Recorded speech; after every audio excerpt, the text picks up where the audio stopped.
Bonjour à tous et bienvenue. Il y a un mois et demi, dans les colonnes du New York Times, je coécrivais une enquête avec Tariq Panja autour des affres de la Fédération française de football. Harcèlement moral, harcèlement sexuel, règlement de compte entre dirigeants, à coups d'avocat ou en demande de gros chèques pour partir afin de ne pas révéler certains dossiers. Cette ambiance, on l'a qualifiée de toxique et d'ailleurs elle a eu des répercussions. On a vu plusieurs reprises dans la presse française, l'équipe et Le Monde notamment, et le journal Le Monde, il y a quelques jours, nous indiquait même que la fédération avait embauché un cabinet spécialiste de la communication suite à notre enquête. Alors, hier, on a publié un deuxième volet, c'est l'affaire David Sanjosé, l'ancien responsable pédagogique de l'INEF Clairefontaine, viré en mai 2012 pour un comportement qui avait dépassé les barrières entre encadrants et stagiaires, que la fédération d'ailleurs tente de minimiser encore 8 ans et demi après les faits, et ce monsieur-là a encore eu d'autres comportements qu'on pourra qualifier de suspects vis-à-vis de mineurs dans les clubs suivants, puisque depuis mai 2012, ce monsieur a pu continuer tranquillement à exercer dans le football en gardant ses diplômes, son joli CV, n'ayant aucun signalement et bénéficiant même de sa licence UEFA par équivalence en 2017, signée directement par le président de la Fédération française, monsieur Le Graët. Donc on va expliquer un petit peu ce qui s'est passé à l'époque, et on était donc à Clairefontaine, ce monsieur-là était depuis quasiment une dizaine d'années à l'INF, et en fait, un samedi, les parents de ce joueur en question, dont on gardera évidemment, préservera l'identité, puisque c'est le plus important, et d'ailleurs je le remercie, je le salue. Je précise d'ailleurs que pour cette enquête-là, qui a duré depuis des mois, donc j'ai interrogé le joueur, la maman, plus de 10 de ses coéquipiers, les encadrants, le directeur de l'INF, le DTN de l'époque, monsieur Blacard, ses clubs suivants, etc., les familles, enfin bref, on a fait le boulot, et au niveau légal, vous imaginez même pas le travail que ça a demandé pour être aux petits oignons, parce qu'on ne peut pas avoir la moindre erreur sur ce genre de choses-là. Bref, continuons notre histoire. On arrive un samedi et les parents se rendent compte qu'il y a donc un souci en changeant la souscription mobile de leur enfant à Bouygues Télécom de mémoire. Et donc en mettant la carte SIM, ils voient qu'il y a des messages à caractère anonyme. Non, mais c'est qui? Bah voilà, David Sanjosé, qui disait Te quiero et plein d'autres choses. Comme m'a dit la maman, c'était des textos complètement déplacés qui disaient à mon fils qu'il l'aimait. Vous imaginez la réaction notamment du papa. Finalement, la mère va se rendre à Clairefontaine le lundi, puisque le père ne pouvait pas non plus trop garder son calme. Et donc elle lui remet une lettre en lui disant de ne plus jamais écrire de message à son fils et que s'il a une réunion à faire avec lui, d'être avec un autre enfant.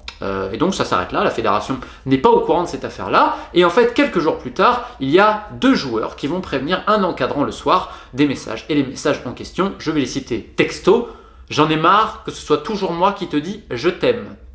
Ces messages-là ont été vus et revus parce que dans le bus, un jour, quelqu'un, Thiago Escorza, qui est maintenant en Suisse, que je salue, comme je salue d'ailleurs l'ensemble de la génération qui a énormément aidé pour tout ça, donc je les remercie vraiment qui sont concernés, mais ils m'ont tous expliqué qu'il y avait plein de messages. C'était pas seulement un message, c'est « je t'aime, passe de mon bureau, je t'aime, patati, patata ». Donc c'est déjà pas un message comme le dit la fédération, mais soit. Donc on prévient donc les surveillants qui eux-mêmes vont alerter Philippe Brotteau qui était l'entraîneur de l'époque, puis Monsieur Prêcheur, directeur de l'INF, qui pète les plombs, qui appelle donc les parents en disant faut porter plainte.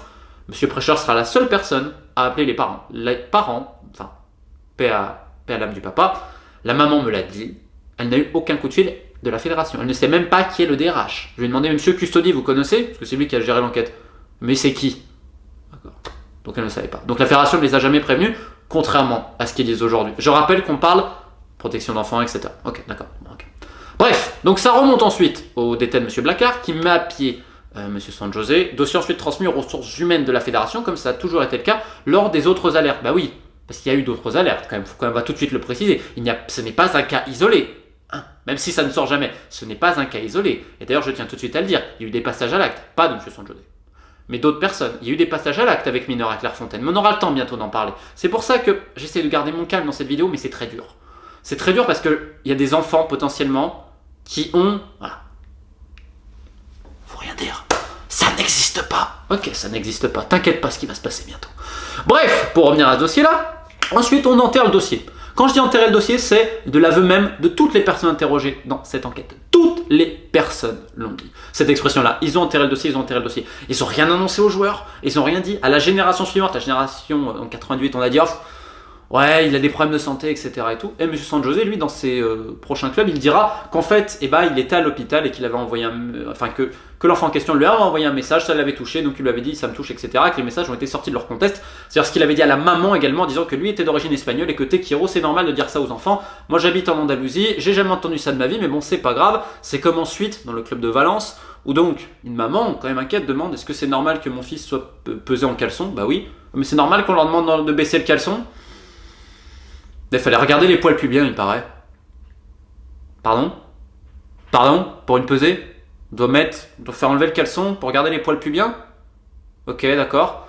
Donc, il y a eu plein d'autres choses. C'est tout dans l'article et tout. Je rappellerai également un épisode à Clairefontaine, l'épisode de la douche, où carrément on a essayé de, voilà, on va rentrer un peu dans la douche. Ah, mais je peux rester, etc. Patati patata. Bon, hein, et puis encore d'autres choses qu'on ne peut pas dire à ce sujet-là. Donc, ce monsieur qui a continué tout, à la rigueur, ça c'est important, mais c'est pas ça le plus important. Parce que c'est la fédération ce qu'elle a fait. C'est-à-dire qu'elle nous dit, on a fait une enquête. Enfants, enfin élèves comme disent des élèves, les parents, on a interrogé tout le monde. Comment vous expliquez qu'aujourd'hui, la personne qui était en chambre avec le joueur dise mais ils ne m'ont jamais interrogé. S'ils disent aujourd'hui nous avons interrogé, c'est un mensonge. Je vous expliquais que plus de la moitié des joueurs que j'ai eu de cette génération-là disent tous personne ne nous a jamais parlé. Comment la fédération, 8 ans et demi après les faits, et heureusement il n'y a pas eu d'acte. Il n'y a pas eu d'acte physique et heureusement. Heureusement et tant mieux. Mais comment elle peut dire sur une affaire pareille avoir fait une enquête en disant d'interroger des élèves, les parents et tout, quand tous ces gens-là disent non. Là on parle plus d'une magouille de billetterie ou que sais-je. On parle de sécurité des enfants. Comment vous expliquez que 8 ans et demi après, aujourd'hui, on peut, ne serait-ce même que croire un seul mot venant de la fédération quand on arrive à, selon le dire des joueurs, mentir pour une affaire pareille? Là, déjà ça, je trouve que ça me glace les sangs. On a fait appel d'ailleurs, parce qu'il faut quand même le préciser, on avait envoyé les questions, parce que vous savez, les droits de réponse et tout, 2 semaines et demie avant publication, minimum, parce que ça a mis beaucoup de temps. D'ailleurs que là, ils ont fait appel à un cabinet de gestion de crise quand on a envoyé les questions. Ça a été la panique, ça a appelé les politiques et tout ça. Il y a eu des réunions de partout.